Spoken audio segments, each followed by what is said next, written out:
On August 1st, 1861, at the beginnings of the Civil War, the Confederacy declared Arizona to be their territory, which meant that there was Confederate soldiers who spent much of the Civil War more worried about fighting the Apache than any Northern army. 1861 was right in the middle of the Apache Wars, and any settler who lived in Arizona or New Mexico had grown up with the constant fear of Apache raids. The various bands of Apache rarely gathered in large numbers, even for war. Instead, they preferred to form small raiding bands. They were known to appear from what seemed like thin air, steal horses, supplies, and captives, and disappear just as quickly. They were also experts of desert survival and ferocious fighters, with General George Crook famously referring to the Apaches as, quote, the tiger of the human species. Now in 1861, with the newly formed Confederate states claiming Arizona as their land, they were now responsible for doing something about the near constant raiding. But the Union had claimed New Mexico just to the east, so the Confederate and Union soldiers were focused on securing their land in the Southwest. The same land that the various bands of Apache had claimed for somewhere around 450 years at that point. On September 1st of 1861, Confederate Lieutenant John Pulliam, stationed at Fort Stanton, sent 4 of his men a day's ride away to the Guyanas Mountains, which was territory of the Mescalero Apache. The Mescalero are made up of various sub-bands who shared the same territory. They had previously lived on the central plains of Texas, but been pushed east by their enemies the Comanche. They were nomadic hunters who were extremely skilled horse warriors. Their notable enemies were the Spanish, Mexicans, Americans, Comanche, and Pima tribes. Their notable allies were the other Apache tribes, the Utes, and occasionally the Southern Cheyenne and Kiowa. These rivalries and alliances would shift from band to band and would even change year to year.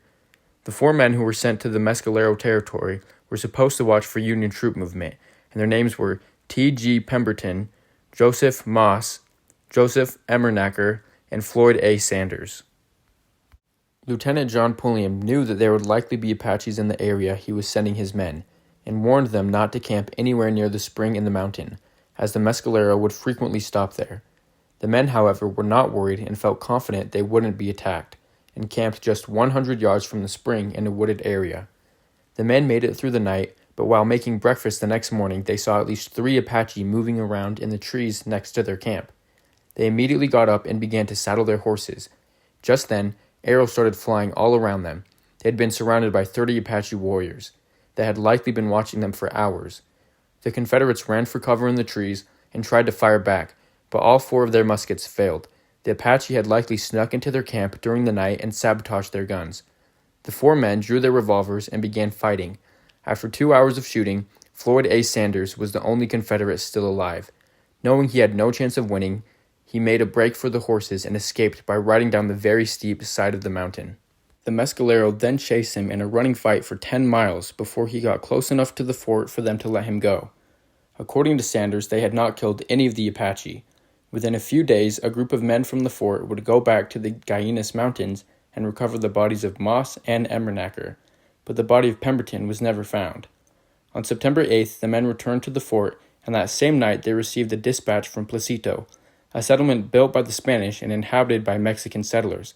It is now known as Lincoln, New Mexico, but in 1861 it was in both the Union's New Mexico Territory and the Confederates' Arizona Territory. Lieutenant Pulliam and 15 soldiers arrived at Placito that night, as it was only 10 miles south of the fort. With the Mexican settlers, the Confederates began to fight the Apaches, likely the same ones who had killed the 3 Confederate men just a week before. They were able to push the Apaches out of the town and then fought them all through the night, until eventually the Apache retreated into the desert. The Confederates and Mexicans reported no casualties, and at least 5 Apache were killed, with an unknown number of them being wounded. Lieutenant Pulliam and his men would return back to Fort Stanton the following afternoon.